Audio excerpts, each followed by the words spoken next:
Hey guys, so the last time I had an iPhone was the iPhone 3GS, which came out in 2009, and I remember switching to Samsung, and I've been with Android ever since 2010. So for the last 10 years I've bought into the Android ecosystem. This is the first time in 10 years I'm actually switching back to iPhone. So I have the iPhone 12 Pro, I'm switching from my Google Pixel 4 XL.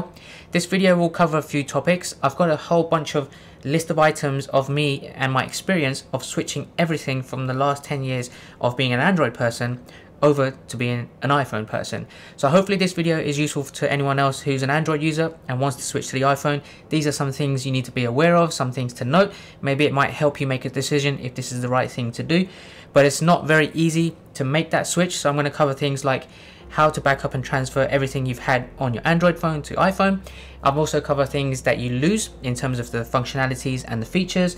I'm also going to cover a bit about the pains that I've felt by using an iPhone compared to using an Android phone for the last 10 years. And finally, I'm going to cover the last topic, which is the gains, one of the reasons why I've switched to an iPhone, so the things that this can do that Android is not capable to do. So let's go ahead and get straight into it.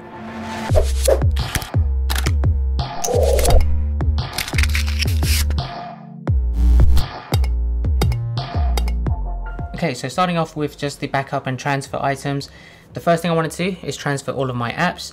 Now there isn't any real easy way to do this. I tried to research it, and obviously because the app stores are completely different, there is a lot of similarities in apps that you can get like for like, but I found it easier to actually have my Android phone next to me and manually download one by one all of the apps from the iOS App Store. It took me a whole day to pretty much get everything installed, and I had about 100 and so apps. So it is time consuming. It's something, if you're going to be using an iPhone long term, you're going to have to do that. So re-downloading them one by one is the strategy I used for that. The next thing is my WhatsApp messages. Now there is no way to transfer all of your WhatsApp backup messages onto an iPhone and vice versa. You can't go back the other way. So I had to download an external tool, and that is called Mobile Trans, which is by a company called Wondershare. So have a look at this screen recording. It does quite a few things. Now it's made not just for WhatsApp transfer, but I had to use this to transfer everything from my WhatsApp on my Google Pixel to the WhatsApp I've installed on the iPhone 12 Pro. But you can also use other chat services like Viber and WeChat to transfer everything from there as well. But this is also able to transfer things from your phone like contacts, text messages, pictures, ringtones, photos, wallpapers, videos, all of that kind of stuff, as you can see here. And it's pretty easy to do so. You just have to connect both phones with their original charging cables directly to your laptop. It will get picked up by this app, and then you just start the transfer and it should go flawlessly as it did with me. One thing I didn't use the app for was to transfer the contacts, because I had all my contacts synced to my Gmail account, and I logged into Gmail on my iPhone 12 Pro and I synced contacts through there, and it just came out into the contacts page perfectly fine. Then also with the photos, all of my photos were stored on Google Photos, so I just re-downloaded the Google Photos app and had it all there straight away.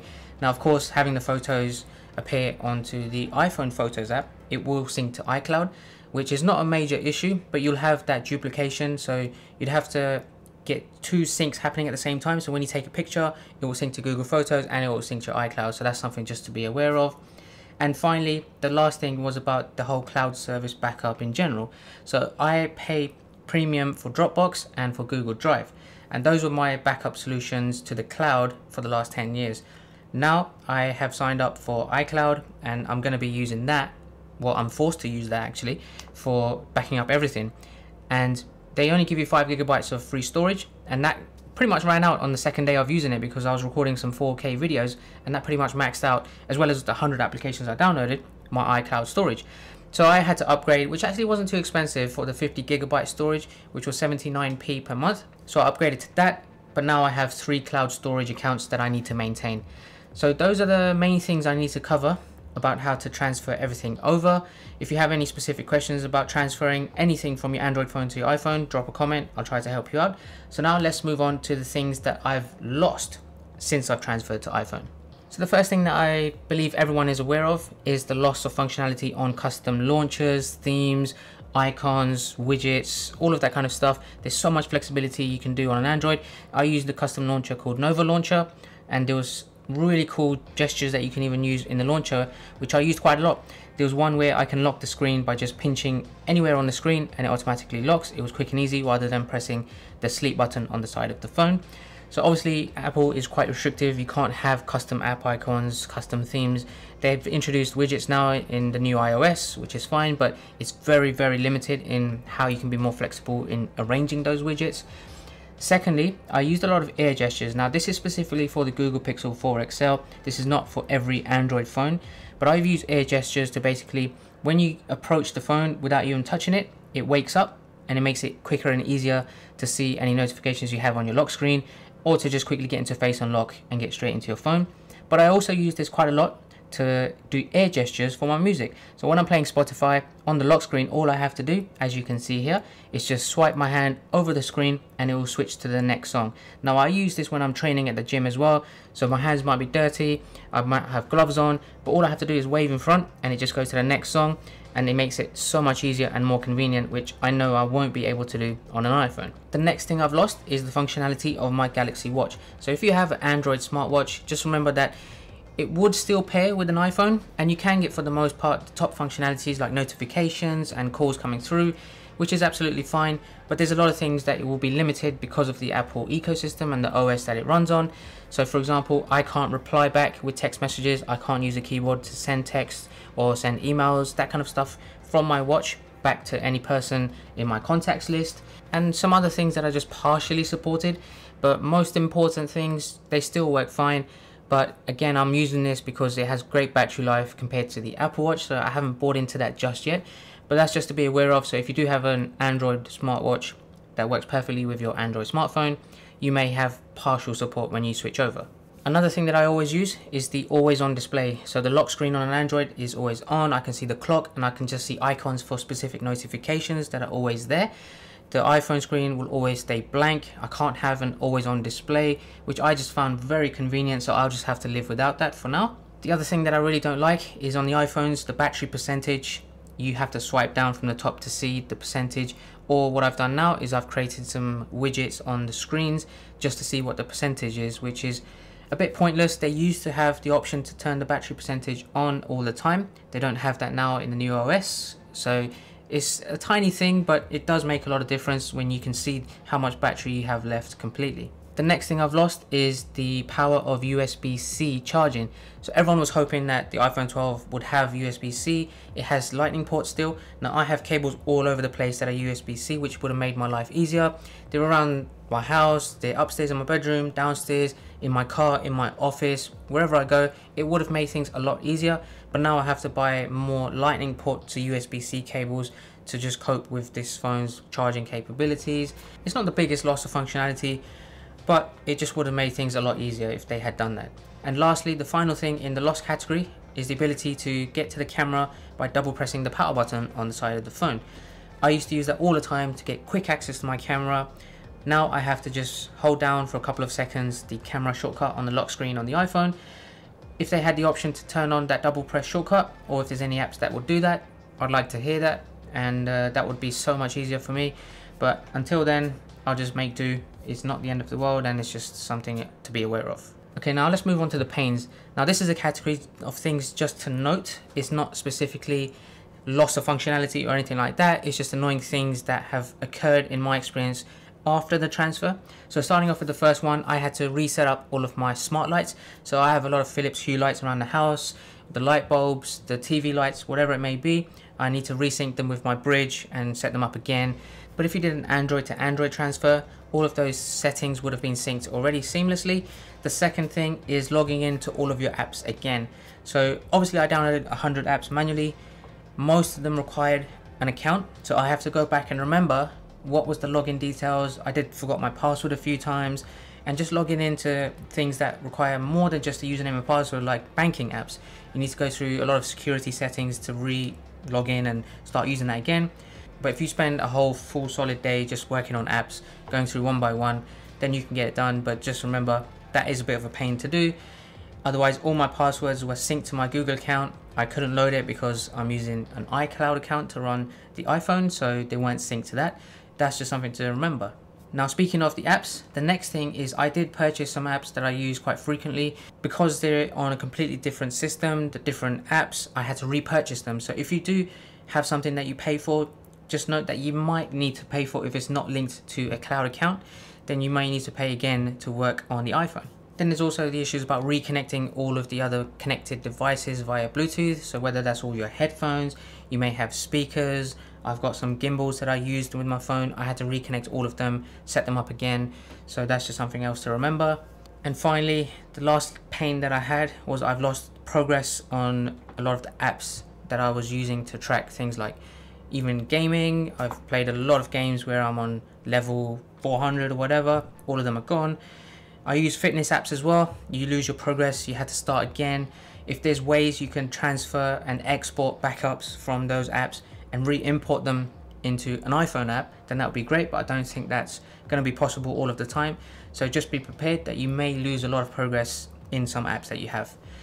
That covers all of the pains. Now there are some little pains that might be a non-issue for most people. I'm not going to cover a lot of details in these, but they are tiny things that I've just noticed, like the notifications for one app to get grouped together on an Android, and then you get just a single app notification on the menu bar for that, whereas the iPhone will just list every tiny notification in its own separate line, so you have to scroll through all of them.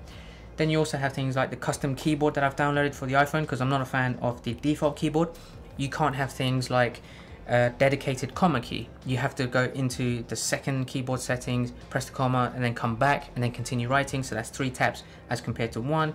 Might not be a big issue, but you will notice it if you're so used to working in a specific way, and it is very limited in functionality. Then there's also the issue with the back button being at the bottom on an Android. You can just single tap to go back whether you're browsing sites, and in some cases you can just swipe on the iPhone to go back, but most of the time you might need to press the back button on the top left of the screen, which as a result you will need 2 hands to do that. So it's not great, but I can get used to it. And the last tiny little pain that probably might not be an issue for a lot of people is that you can't transfer all your blocked numbers. So spam callers, cold callers, whatever, you may have a list of blocked numbers because they keep calling you. When I transfer the contacts, they don't get transferred. You'd have to manually add those blocked callers as a contact and then block them afterwards, which is pretty annoying. But in my case, you'll have to just wait for that person to call again, and then you can block them from the recent calls. And finally, the gains. So these are the things that the iPhone 12 Pro does really well and allows me to convince myself that I've made the right decision moving away from Android.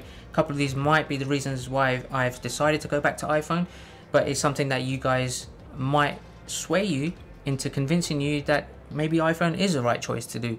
So let's take a look at that list. Right, so there's 6 specific gains that I'd like to highlight.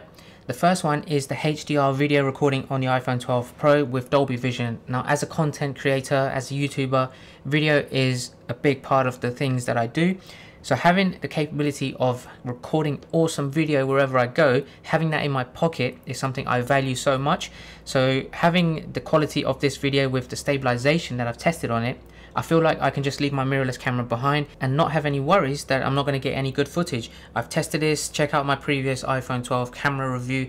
I'll leave a link in the description below for that, but you can also click here to check that out. The video quality on this is so good, and I feel like I can just replace some of my YouTube videos and just record directly from this. So I'm very happy with that. The second thing is the great battery life. I've used this very heavily when I was downloading apps. I was logging into everything, I was backing up, I was transferring a whole day constantly on the phone. Started off with 100%. I think maybe 9 hours later I was down to 58%. My Android definitely would have just been down to 0 by that time, completely, even earlier than that. So the battery is just very convenient. I don't need to worry about taking a power bank or an external power source to make sure it's always charged. I'm so happy with that. The third reason, if like myself you have a lot of Apple products, so like you see here, I have my MacBook Pro, I have an iPad Pro at home, I have Apple TV connected to my TV, and a lot of my family members have iPhone as well. So I'm already invested into the Apple ecosystem. So this is probably the last missing piece of the puzzle. Now, one of the reasons why I wanted to go back to iPhone is to get that missing jigsaw piece of the ecosystem and just cover everything. So now all my devices everywhere are just linked together. So when I'm taking pictures on my iPhone 12 Pro, they'll sync seamlessly to my iCloud account, which is already on my MacBook. I can airdrop my photos to myself very easily, very quick. I can take FaceTime calls on my laptop. It makes it so much easier for me to share my iPhone screen onto my TV as well. So there's so many things like that where I feel like I can do all those things where I needed to get third-party applications to do that before with an Android. So now I'm fully invested in having all of my devices, including my phones, connected together. The next one is Apple CarPlay. So in my car, I did use Android Auto for my Google Pixel 4 and it was a little bit buggy. Sometimes it connected it, sometimes it didn't detect it. But when it was working, I noticed when I used the navigation for Google Maps, it always froze in the middle of my journey. So it wasn't great. But when I used the iPhone to use Apple CarPlay and then use Apple Maps, it was faster, it was smoother, and I feel like it's a whole completely different system in my car because the response times were 5 times quicker than the Android Auto one. So it's made the journeys in my car so much better by using the iPhone. So CarPlay is a big benefit for me, and I'm going to use that pretty much almost every day when I'm driving. So it's a big thumbs up on that front. Number 5 is the simplicity. Now, what I mean by simplicity is the Android market is so saturated. There's so many different things that you're overcrowded for choice. Now you have third-party applications, you have loads of different phone companies now building on top of the Android Google system. So you don't know really which one is the best one to go for because you have companies like Samsung and Huawei. They have their own OS that is built on top of the Google OS. So what I'm trying to talk about with the simplicity point of view is, let's say if you go to a restaurant, you have a menu which has 200 items on it, you're spoiled for choice. Let's just say that's an Android menu. Then you go to a different restaurant, you only have 10 things on the menu. It makes things so much easier. It allows you to be more decisive. You can choose things very quickly and you just know what you're gonna get. Last but not least is the A14 Bionic chip. So that is the fastest processing chip on any smartphone right now. Have a look at this screenshot by Geekbench. You can see in comparison to the Snapdragon 865, so things like the CPU performance, the gaming performance, the battery life, which is one of the things I highlighted as a gain, and then a nano review overall. So you can see it beats it in every category. So having that fast processing, no lags, it's just smooth. When I'm using the applications, when I'm switching screens, when I'm going background apps, it just makes everything so quick and so easy to do. The gamings, I downloaded a few games straight away and I was playing with it. It was like a completely different experience from when I was playing games on my Google Pixel 4. So I'm so happy in that front. So that covers everything that I think you guys need to know. If you are going to an iPhone after many years with an Android, these are the things to be aware of. Hopefully I covered the things that you might want to know. If there's anything else you want to know about my experience in this transfer, drop a comment down below. Otherwise, I have a tons more iPhone 12 videos coming out, which I know you're going to like. So make sure you hit that subscribe button. Make sure you like this video, and I will catch you guys next time. Take care.